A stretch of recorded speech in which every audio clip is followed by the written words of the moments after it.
Quand on parle de l'éducation à donner aux tout petits, on insiste beaucoup sur l'importance des sens, notamment chez les bébés. Or, avec le Covid, singulièrement au début, ils ont été mis à mal.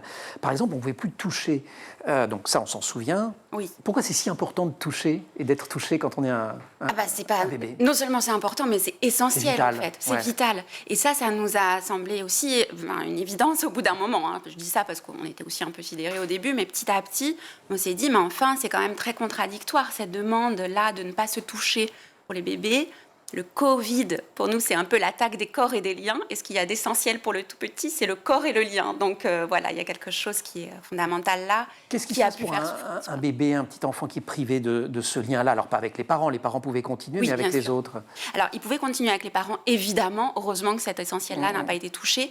Mais avec des parents qui parfois étaient quand même affectés, touchés, appauvris psychiquement, etc., dans l'angoisse, etc. Donc c'est déjà, on parle de ces situations-là.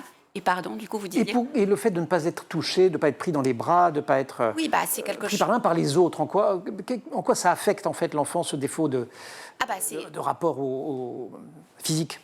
C'est comme ça qu'il se construit, en fait. C'est comme ça qu'il construit son identité. C'est comme ça qu'il construit son être individuel et relationnel, son être social. Donc, être privé de ses contacts, il y a quelque chose qui peut quand même... Ou en tout cas, d'avoir des contacts appauvris, parce qu'ils n'ont pas été complètement déprivés, évidemment.